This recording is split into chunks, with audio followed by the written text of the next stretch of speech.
Welcome, I'm Bruce Munro, and with me is International Relations Specialist Professor Robert Patman, and this is Global Insight. Holding power to account can be a dangerous job. On average, around the globe, 93 journalists are killed every year. The most recent was Palestinian-American journalist Shireen Abu Akleh, who was killed in the Israeli-occupied West Bank on May 11. Welcome, Robert. Morena, Bruce. What does the death of Abu Akleh tell us about the dangers that journalists face in conflict zones today? I think those dangers are probably greater than ever.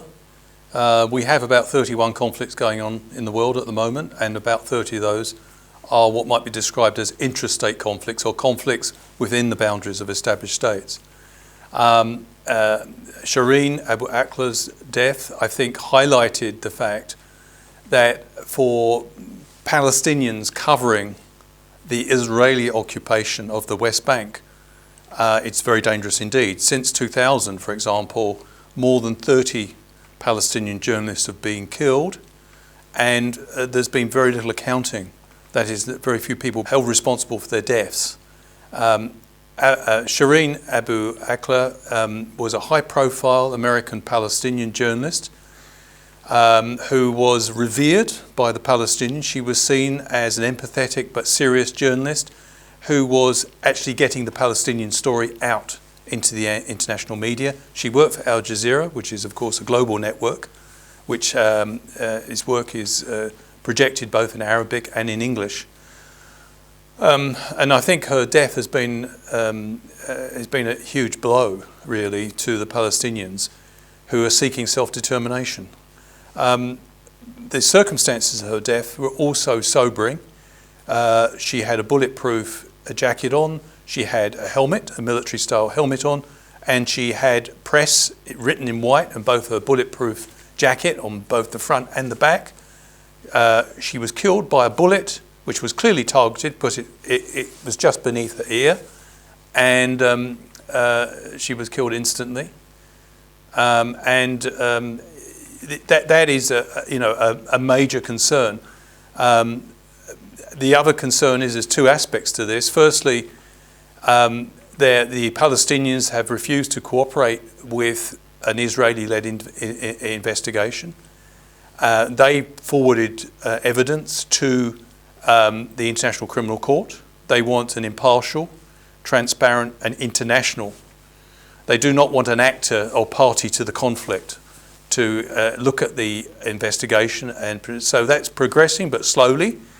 The second aspect to this, which was also pretty shocking and probably will be a landmark event, is that at her funeral, 2 days after, the Palestinian flags came out during her funeral, and the people carrying the casket were actually attacked by Israeli police. You may have seen some of the scenes on TV, which shocked many people around the world. In fact, at one point, the casket was nearly dropped with Shireen inside. So that were really shocking. And so to answer your question, I think the death of Shireen Abu Akleh shows just how precarious it is for Palestinian journalists. And indeed, it's very difficult for Palestinians who are born in the West Bank to get accredited as journalists. Shireen Abu Akleh, she held an American passport, and that was one of the ways she could operate. And the other ways that Palestinians operate are those Palestinians who live in Israel and can claim Israeli citizenship. But it's quite difficult for the Palestinians to get their side of the story covered. A dozen journalists have been killed since Russia's invasion of Ukraine, so that's in less than 4 months. What does that show us about the value of the role that journalists play? Well, first of all, I think the role of journalists is absolutely invaluable. We live in the era of the social media, and of course that means that the great thing about social media is that anybody can put their opinions on it. And as someone said, the bad news is that is the case. In other words, the quality of information on the social media is often quite partisan and ill-informed. The beauty of good journalism people who've been in the profession a long time, who are independent and internationally accredited, is that they can often shed information on events where governments do not want information to be let out, and that particularly happens in conflict zones like Ukraine. Of the 12 journalists who've been killed, 7 have been killed by the Russians and 5 by the Ukrainians. So, yeah, I mean, what we have to be clear here is that when one country invades another, and that's what's happened, Russia's invaded Ukraine, that without any deliberate attempt to kill journalists, let's put that to one side hypothetically, it's a very dangerous environment, the fog of war. People could be killed by artillery shells, which are not necessarily intended for them, but they just happen to be in the wrong place at the wrong time.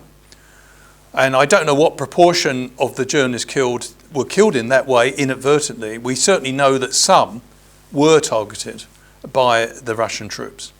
Why are journalists targeted during times of war, despite wearing press credentials and trying to protect themselves in that way? Because governments are very concerned about the narrative for the war, and most governments have a version of events that they want to sustain. And in that situation, independent, respected journalists, particularly in this age of the social media, very good journalists are still taken enormously seriously. And in effect, a story from a widely respected independent journalist can in fact override some of the chatter on social media. So you can see why some of the interested parties in Ukraine might want to extinguish the voice of independent journalists. Now, we know in the case of Russia, they do not tolerate independent journalists at home. So it's likely they're not going to be too happy about independent journalists reporting on their activities. We know, for example, that the Russian invasion of Ukraine has generated war crimes, rapes, and the mistreatment, summary executions. These sort of things can be very embarrassing for governments. And also, given that the official reason for Mr. Putin to be in Ukraine is denazifying the country, this is a democratic country led by a Jewish person, Mr. Zelensky, we hasten to add, but this is the version put forward not only to the world but to the Russian people. And so that sort of information, those sort of accounts by independent journalists could be seen as very threatening to the Russian narrative. And obviously the Ukrainians have also been responsible for the deaths of journalists as well. So I'm not trying to give you a lopsided view. I'm just saying that I think a democracy tends to have a better track record in respecting independent journalists than an authoritarian regime, whether it be Russia or China. We can think of high-profile cases, Jamal Khashoggi being butchered by Saudi agents, journalists being targeted by Russian military, Abu Akla, probably deliberately targeted by military forces. And then there's dozens of other journalists who we don't hear about who get killed. Is there anything that liberal democracies can do, including New Zealand, anything that they can do to help protect journalists who are performing a valuable role on behalf of all of us around the world? Yes, I think they can do much better. I think the first thing they can do is, first of all, make sure they respect the professional integrity of journalists at home. We've had a nasty trend in recent years while politicians are always blaming the media.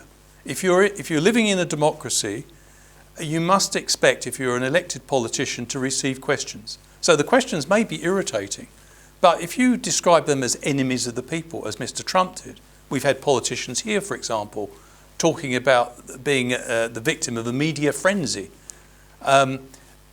This sort of blame game can have quite dangerous consequences where it lowers the confidence in a democracy of people in journalists. So I think if we're going to try to protect journalists internationally, we need to start at home if we're a democracy. Now, as we've already said, war zones are very dangerous places anyway, and journalists can get killed just through the fog of war. But I do think there have been attempts to protect journalists, but these attempts haven't been particularly successful. Embedded journalism, where the United States, after the experience of Vietnam, basically tried to control press coverage. The good side of that is that the journalists have better protection than they normally would have, The downside of that is that independence is questioned, because ultimately they're seen as beholden to the forces protecting them. I think a third step, which is really important for liberal democracies, is when journalists such as Shireen Abu Akleh are killed in what must be described as suspicious circumstances. It looks like a potentially targeted killing. When this happens, I think it's incumbent on democratic governments to demand full, independent, and if necessary, international investigation. If we take the case of Shireen Abu Akleh, the United States, she's an American citizen, she has an American passport. The United States has said it's basically up to Israel. Israel, in the words of the US Secretary of State, Antony Blinken, is quite capable of investigating this matter.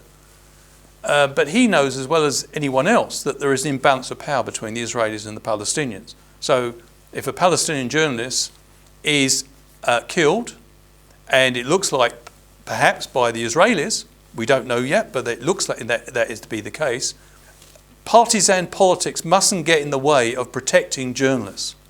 And so liberal democracies will ultimately be more vibrant if they can better protect and set standards to protect journalists. Another case that comes in mind was the Mr. Khashoggi, who was a Saudi citizen working for the Washington Post. As we know, he was brutally killed in the consulate in Istanbul by the Saudi government. Mr. Trump declined to take the issue up seriously with the Saudi government. He said the Saudi government was a key strategic partner, and he said at a press conference they denied murdering Mr. Khashoggi. Of course, when do murderers admit murdering? That's a rhetorical observation, but a serious point here is that I think when journalists are killed in very debatable circumstances, it is incumbent on governments to put politics aside, put their partisan preferences aside, and ask for a transparent investigation, because ultimately it's very important that if democracy is going to be upheld and respected, that we look after the journalists. The journalists, as we know, are the fourth estate of a democracy. They are part of the process of holding those in power to account, and it's very important that we respect that and we protect that. Thank you, Robert. Thank you. And thank you for watching. Catch us next time on Global Insight. Te pono me te araha.